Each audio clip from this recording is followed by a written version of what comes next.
NDA में बिहार की सीटों का बंटवारा हो चुका है। बिहार बीजेपी प्रभारी विनोद तावड़े ने बिहार एनडीए में सीट शेयरिंग की घोषणा की।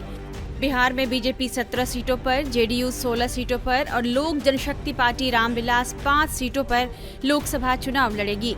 वहीं हिंदुस्तानी आवाम मोर्चा और राष्ट्रीय लोक मोर्चा को एक एक सीट दी गई है। सीट बंटवारे की घोषणा से पहले विनोद तावड़े ने कहा कि भले पार्टी के चुनाव चिन्ह अलग अलग हों, लेकिन सभी 40 सीट पर एनडीए की सभी पार्टियां पूरी ताकत लगाएंगी। हम लोग 40 के 40 सीट पर जीतेंगे। हमने कहा था कि 48 घंटे में हम सीटों का बंटवारा क्या हमें हुआ है, ये हम आपको घोषित करेंगे। और आज हमने सीटें कौन सी पार्टी के चिन्ह पर एनडीए लड़ेगी, इसकी जानकारी मैं देता हूं। भारतीय जनता पार्टी 17 सीटें एनडीए के साथ लड़ेगी। जनता दल यूनाइटेड 16 सीटों पर एनडीए के साथ लड़ेगी। लोक जनशक्ति पार्टी 5 सीटों पर, हिंदुस्तानी अवाम मोर्चा 1 सीट पर और राष्ट्रीय लोक मोर्चा 1 सीट पर, ऐसे सीटों का बंटवारा हमने आपस में कर लिया है। गौर करने वाली बात यह है कि सीट शेयरिंग के घोषणा के बाद तावड़े ने राष्ट्रीय लोक जनशक्ति पार्टी के प्रमुख पशुपति पारस का जिक्र तक नहीं किया। गठबंधन में चिराग पासवान को ज्यादा तरजीह दिए जाने के बाद 3 दिन पहले ही पशुपति पारस ने एनडीए के खिलाफ बगावती तेवर अपना लिए थे। उन्होंने हाजीपुर, समस्तीपुर और नवादा में अपने उम्मीदवारों के नाम तय किए और उन्होंने यह साफ कर दिया कि वे अपने सांसदों की बलि नहीं चढ़ने देंगे। उनके सांसद अपनी सीटों से ही चुनाव लड़ेंगे। लिहाजा यह समझना जरूरी है कि आखिर 3 साल में ऐसा क्या हो गया कि चिराग अपने चाचा से ज्यादा पावरफुल हो गए। लेकिन उससे पहले हम आपको चिराग पासवान का वो बयान सुनाते हैं जो उन्होंने सीट शेयरिंग की घोषणा के बाद दिया है।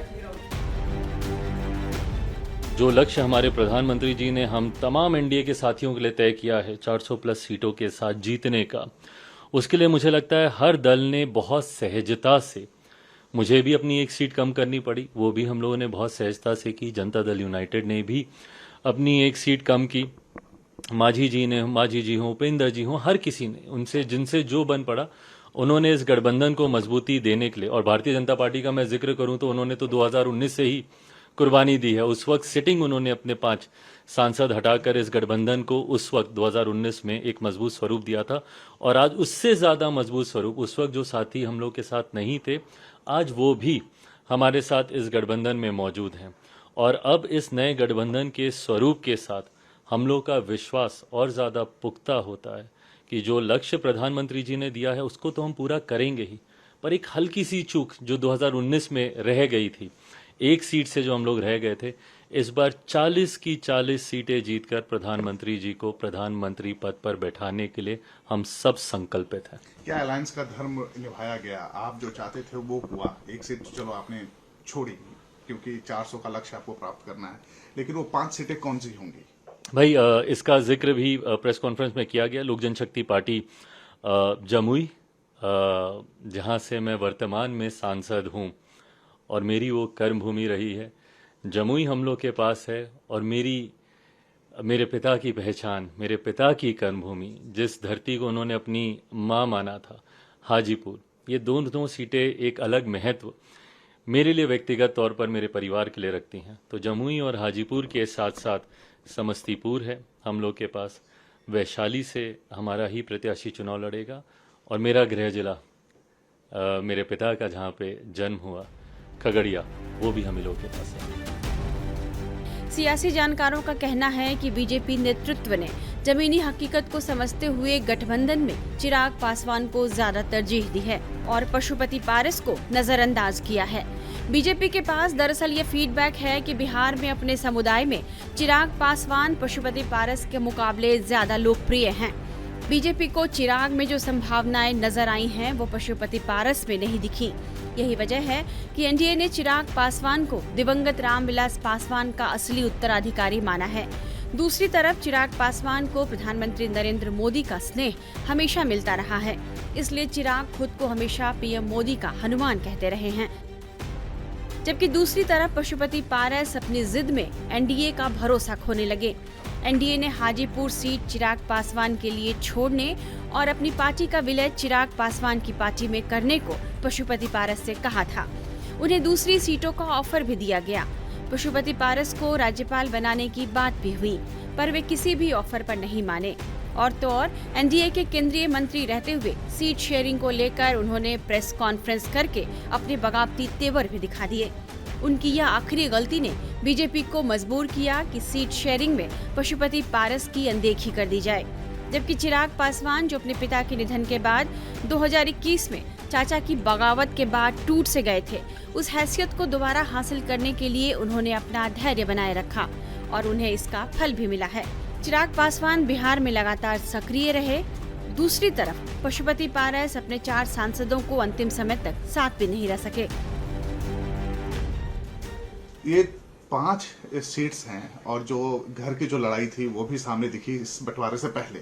अब कैसे आप अपने चचा को मनाएंगे या फिर परिवार में शांति होगी? भाई, मैंने बार बार इस बात को कहा है, परिवार के बड़े वो हैं, उन्हीं को ये फैसला लेना है। मेरे पिता के जाने के बाद परिवार के मुखिया की भूमिका में वही थे, मेरे पिता के स्थान पर वही थे। जिस तरीके से विपरीत परिस्थितियों में भी मेरे पिता ने, ऐसा नहीं है कि इससे पहले कभी परिवार पे संकट नहीं आया, इससे पहले कभी पार्टी में संकट नहीं आया, पर मेरे पिता ने इस बात को सुनिश्चित किया कि हर परिस्थिति में वो पार्टी को एकजुट रखें, परिवार को एकजुट रखें। पिता के जाने के बाद इसी भूमिका में मेरे चाचा जी थे। उनको इस जिम्मेदारी को निभाना था कि भले लाख विपरीत परिस्थितियां हों, लाख कठिनाइयां हों, पर उसके बावजूद पार्टी ना टूटने दें, परिवार ना टूटने दें। और वो पार्टी जिसको मेरे पिता ने खून पसीने से बनाया था, उस पार्टी का नाम, सिंबल आज भी फ्रीज है। कहीं ना कहीं इस बात का दुख पापा जहाँ पे भी होंगे उनको आज भी होता होगा कि जिस सिंबल को उन्होंने चुना था, जिस नाम को उन्होंने चुना था, वो आज भी वो फ्रीज है। इन परिस्थितियों में पार्टी और परिवार नहीं पहुंचता, ये जिम्मेदारी चाचा जी पर थी। पर बहरहाल गंगा में से काफ़ी पानी अब बह चुका है, परिस्थितियां काफ़ी बदल गई हैं। एक बात वो अक्सर कहते हैं, मैं मानता हूँ कि हकीकत भी वही है, व्यक्ति नहीं समय बलवान होता है। और आज समय ने अपनी ताकत दिखाई, समय ने न्याय किया और जस्टिस प्रिवेल किया। अब आपको नहीं लगता है कि अगर वो आपके खिलाफ खड़े हो जाएं तो आपके लिए प्रॉब्लम हो सकती है? भाई, आने वाले दिनों में मैं हर चुनौती के लिए तैयार हूँ, हर चुनौती के लिए मैं तैयार हूँ। और ऐसा नहीं कि इससे पहले चुनौतियां नहीं आई हैं मेरे जीवन में, मैं पिछले 3 सालों से सिर्फ और सिर्फ चुनौतियों का ही सामना कर रहा हूँ। तो ऐसे में अगर कोई और चुनौती भी मेरे सामने आती है तो उसका भी उतना ही डट के सामना करूंगा, क्योंकि ये विश्वास और पुख्ता हुआ है कि पापा का आशीर्वाद पूरी मजबूती से मेरे साथ है। भाई प्रिंस का क्या होगा? उसके लिए मेरी चिंताएं पहले भी थी, आज भी है। युवा है, नई शुरुआत थी उसकी, बट बहरहाल उसने अपने लिए कुछ फैसले किए हैं। मुझे लगता है उन फैसलों के साथ अब उसी को ही जीना है। इस 5 सीट में उनको जगह मिलेगी? जैसा मैंने कहा कि ये मेरी पार्टी एक अलग संघर्ष के दौर से निकली है। तमाम फैसले पार्टी के वो लोग लेंगे जिन्होंने पार्टी के बुरे दिनों में, पार्टी के कठिन समय में पार्टी के साथ जो दिन रात बिना लड़खड़ाए, बिना डगमगाए, एक अलग ही विश्वास और अलग ही जोश के साथ। आज की तारीख में मुझे वो 5 जुलाई भी याद आती है 2021 की, जब मुझे नहीं पता था पार्टी और परिवार टूटने के बाद कि मैं बिहार की धरती पर कदम रखूंगा तो कोई एक व्यक्ति भी मुझे मिलेगा कि नहीं मिलेगा, क्योंकि मेरा सब कुछ, मेरा पार्टी ऑफिस, मेरा संगठन, मेरे तमाम सांसद सब मुझसे छीन लिए गए थे। तो मुझे नहीं पता था कि कोई एक भी व्यक्ति मुझे मिलेगा कि नहीं मिलेगा वहाँ पर। वहाँ से मैंने अपने संघर्ष की शुरुआत की और उसमें जो लोग मेरे साथ जुड़ते गए, आज की तारीख में वो लोग मेरी प्राथमिकता है। एलजेपी में टूट के बाद चिराग को एलजेपी के कोर वोटर्स में सहानुभूति मिली, जबकि इसके ठीक उलट पशुपति पारस की इमेज को धक्का पहुंचा। यही वजह है कि बिहार में सीट शेयरिंग का जो फॉर्मूला सामने आया है, उसमें चिराग पासवान चाचा पशुपति पारस पर भारी पड़े हैं। अब देखना होगा कि पशुपति पारस का अगला कदम क्या होता है। टाइम्स नाउ नवभारत डिजिटल की रिपोर्ट।